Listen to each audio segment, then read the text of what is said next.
लाला ज्ञानचंद बैठे हुए हिसाब किताब जांच रहे थे कि उनके सुपुत्र बाबू नानकचंद आए और बोले, दादा अब यहां पड़े जी उस्ता गया। आपकी आज्ञा हो तो मौ सैर को निकल जाऊं, 2-1 महीने में लौट आऊंगा। नानकचंद बहुत सुशील और नवयुवक था। रंग पीला, आंखों के गिर्द हल्के स्याह धब्बे कंधे झुके हुए। ज्ञानचंद ने उसकी तरफ तीखी निगाह से देखा और व्यंग्यपूर्ण स्वर में बोले, क्यों, क्या यहां तुम्हारे लिए कुछ कम दिलचस्पियां है? ज्ञानचंद ने बेटे को सीधे रास्ते पर लाने की बहुत कोशिश की थी, मगर सफल न हुए। उनकी डांट फटकार और समझाना बुझाना बेकार हुआ। उसकी संगति अच्छी न थी, पीने पिलाने और रागरंग में डूबा रहता था। उन्हें यह नया प्रस्ताव क्यों पसंद आने लगा? लेकिन नानकचंद उसके स्वभाव से परिचित था। बेधड़क बोला, अब यहां जी नहीं लगता। कश्मीर की बहुत तारीफ सुनी है, अब वही जाने की सोचना हूं। ज्ञानचंद बहरत है, तशरीफ ले जाइए। नानकचंद हंसकर, रुपए को दिलवाइए, इस वक्त 500 रुपए की सख्त जरूरत है। ज्ञानचंद ऐसी फिजूल बातों का मुझसे जिक्र न किया करो, मैं तुमको बार बार समझा चुका। नानकचंद ने हट करना शुरू किया और बूढ़े लाला इनकार करते रहे। यहां तक कि नानकचंद झुंझलाकर बोला, अच्छा कुछ मत दीजिए, मैं यूं ही चला जाऊंगा। ज्ञानचंद ने कलेजा मजबूत करके कहा, बेशक तुम ऐसे ही हिम्मतवर हो, वहां भी तुम्हारे भाईबंद बैठे हुए हैं ना। नानकचंद, मुझे किसी की परवाह नहीं, आपका रुपया आपको मुबारक रहे। नानकचंद की ये चाल कभी पट नहीं पड़ती थी। अकेला लड़का था।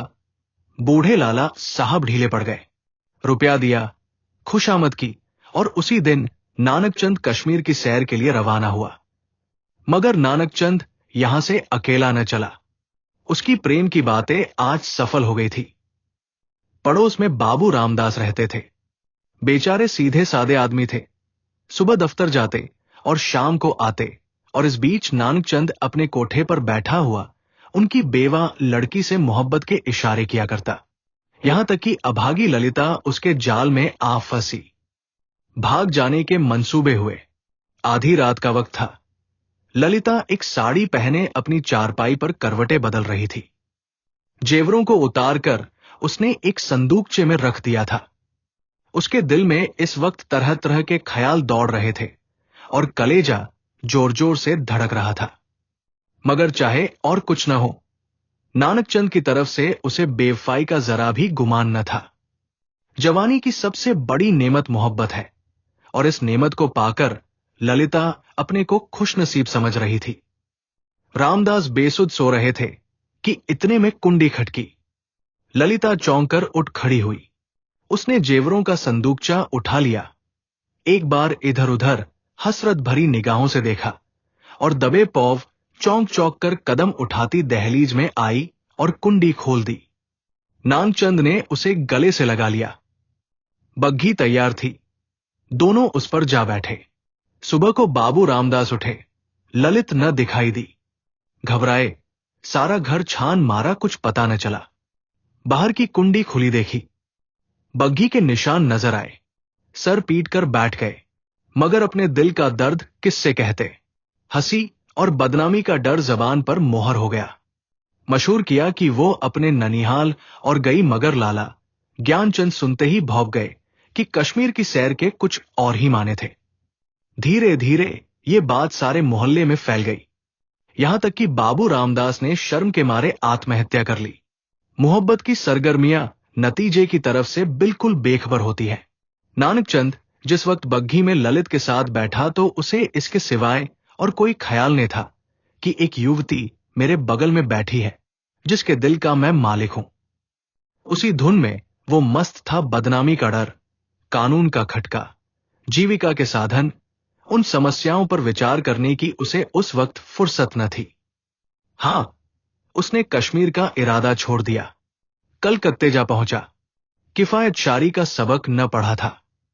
जो कुछ जमाचता थी 2 महीनों में खर्च हो गई। ललिता के गहनों पर नौबत आई, लेकिन नानकचंद में इतनी शराफत बाकी थी। दिल मजबूत करके बाप को खत लिखा, मोहब्बत को गालियां दी और विश्वास दिलाया कि अब आपके पैर चूमने के लिए जी बेकरार है, कुछ खर्च भेजिए। लाला साहब ने खत पढ़ा। तस्कीन हो गई कि चलो जिंदा है, खैरियत से है। धूमधाम से सत्यनारायण की कथा सुनी, रुपया रवाना कर दिया, लेकिन जवाब में लिखा, खैर जो कुछ तुम्हारी किस्मत में था वो हुआ। अभी इधर आने का इरादा मत करो, बहुत बदनाम हो रहे हो। तुम्हारी वजह से मुझे भी बिरादरी से नाता तोड़ना पड़ेगा। इस तूफान को उतर जाने दो, तुम्हें खर्च की तकलीफ न होगी। मगर इस औरत की बाह पकड़ी है तो उसका निबाह करना, उसे अपनी ब्याहता स्त्री समझो। नानकचंद दिल पर से चिंता का बोझ उतर गया। बनारस से माहवार वजीफा मिलने लगा। इधर ललिता की कोशिश ने भी कुछ दिल को खींचा और गो शराब की लत न टूटी और हफ्ते में 2 दिन जरूर थिएटर देखने जाता, तो भी तबीयत में स्थिरता और कुछ संयम आ चला था। इस तरह कलकत्ते में उसने 3 साल काटे। इसी बीच एक प्यारी लड़की के बाप बनने का सौभाग्य हुआ, जिसका नाम उसने कमला रखा। तीसरा साल गुजरा था कि नानकचंद के उस शांतिमय जीवन में हलचल पैदा हुई। लाला ज्ञानचंद का 50वां साल था, जो हिंदुस्तानी रईसों की प्राकृतिक आयु है। उनका स्वर्गवास हो गया, और जो ही ये खबर नानकचंद को मिली, वो ललिता के पास जाकर चीखें मार मार कर रोने लगा। जिंदगी के नए नए मसले अब उसके सामने आए। इस 3 साल की संभली हुई जिंदगी ने उसके दिल शोदेपन और नशेबाजी का ख्याल बहुत कुछ दूर कर दिए थे। उसे अब ये फिक्र सवार हुई कि चलकर बनारस में अपनी जायदाद का कुछ इंतजाम करना चाहिए, वरना सारा कारोबार में अपनी जायदाद का कुछ इंतजाम करना चाहिए, वरना सारा कारोबार धूल में मिल जाएगा। लेकिन ललिता को क्या करूं? अगर इसे वहां लिए चलता हूं तो 3 साल की पुरानी घटनाएं ताजी हो जाएगी और फिर एक हलचल पैदा होगी जो मुझे हुक्काम और हमजो हलिया में जलील कर देगी। इसके अलावा उसे अब कानूनी औलाद की जरूरत भी नजर आने लगी। यह हो सकता था कि वो ललिता को अपनी ब्याहता स्त्री मशहूर कर देता, लेकिन इस आम ख्याल को दूर करना असंभव था कि उसने उसे भगाया है। ललिता से नानकचंद को अब वो मोहब्बत न थी जिसमें दर्द होता है और बेचैनी होती है। वो अब एक साधारण पति था जो गले में पड़े हुए ढोल को पीटना ही अपना धर्म समझता है, जिसे बीबी की मोहब्बत उसी वक्त याद आती है जब वो बीमार होती है। और इसमें अचरज की कोई बात नहीं है अगर जिंदगी की नई नई उमंगों ने उसे उकसाना शुरू किया। मसूबे पैदा होने लगे जिनका दौलत और बड़े लोगों के मेल जोल से संबंध है। मानव भावनाओं की यही साधारण दशा है। नानकचंद अब मजबूत इराई के साथ सोचने लगा कि यहां से क्यों कर भागूं। अगर लजाजत लेकर जाता हूं तो 2-4 दिन में सारा पर्दा फाश हो जाएगा। अगर हीला किए जाता हूं तो आज के तीसरे दिन ललिता बनरस में मेरे सर पर सवार होगी। कोई ऐसी तरकीब निकालूं कि इन संभावनाओं से मुक्ति मिले। सोचते सोचते उसे आखिर एक तदबीर सूझी। वो एक दिन शाम को दरिया की सैर का बहाना करके चला और रात को घर पर न आया। दूसरे दिन सुबह को एक चौकीदार ललिता के पास आया और उसे थाने में ले गया। ललिता हैरान थी कि क्या माजरा है। दिल में तरह तरह की दुषी चिंताएं पैदा हो रही थी। वहां जाकर जो कैफियत देखी तो दुनिया आंखों में अंधरी हो गई। नानकचंद के कपड़े खून में तरबतर पड़े थे, उसकी वही सुनहरी घड़ी, वही खूबसूरत छतरी, वही रेशमी साफा, सब वहां मौजूद था। जेब में उसके नाम के छपे हुए कार्ड थे। कोई संदेश न रहा कि नानकचंद को किसी ने कत्ल कर डाला। 2-3 हफ्ते तक थाने में तहकीकातें होती रही और आखिरकार खूनी का पता चल गया। पुलिस के अफसरा को बड़े बड़े इनाम मिले। इसको जासूसी का एक बड़ा आश्चर्य समझा गया। खूनी ने प्रेम की प्रतिद्वंद्विता के जोश में ये काम किया, मगर इधर तो गरीब बेगुनाह खूनी सूली पर चढ़ा हुआ था और वहां बनारस में नानकचंद की शादी रचाई जा रही थी। लाला नानकचंद की शादी एक रईस घराने में हुई और तब धीरे धीरे फिर वही पुराने उठने बैठने वाले आने शुरू हुए। फिर वही मजलिसे जमी और फिर वही सागरो मीना के दौर चलने लगे। स्वयं का कमजोर अहाता इन विषय वासना के बटमारों को न रोक सका। हां, अब इस पीने पिलाने में कुछ पर्दा रखा जाता है और ऊपर से थोड़ी सी गंभीरता बनाए रखी जाती है। साल भर इसी बहार में गुजरा नवेली बहुघर में कुड़कुड़ कर मर गई। तपेदिक ने उसका काम तमाम कर दिया। तब दूसरी शादी हुई, मगर स्त्री में नानकचंद की सौंदर्य प्रेमी आंखों के लिए कोई आकर्षण न था। इसका भी वही हाल हुआ। कभी बिना रोए कौर मुंह में नहीं दिया। 3 साल में चल बसी। तब तीसरी शादी हुई। ये औरत बहुत सुंदर थी, अच्छी आभूषणों से सुसज्जित। उसने नानकचंद के दिल में जगह कर ली। एक बच्चा भी पैदा हुआ था और नानकचंद गारहस्थ की आनंदों से परिचित होने लगा। दुनिया के नाते रिश्ते अपनी तरफ खींचने लगे, मगर प्लेग के लिए ही सारे मंसूबे धूल में मिला दिए। पति प्राणा, स्त्री मरी। 3 बरस का प्यारा लड़का हाथ से गया और दिल पर ऐसा दाग छोड़ गया जिसका कोई मरहम न था। उच्च श्रृंखलता भी चली गई, अय्याशी का भी खात्मा हुआ। दिल पर रंजोगम छा गया और तबीयत संसार से विरक्त हो गई। जीवन की दुर्घटनाओं में अक्सर बड़े महत्व के नैतिक पहलू छिपे हुआ करते हैं। इन संयमों ने नानकचंद के दिल में मरे हुए इंसान को भी जगा दिया।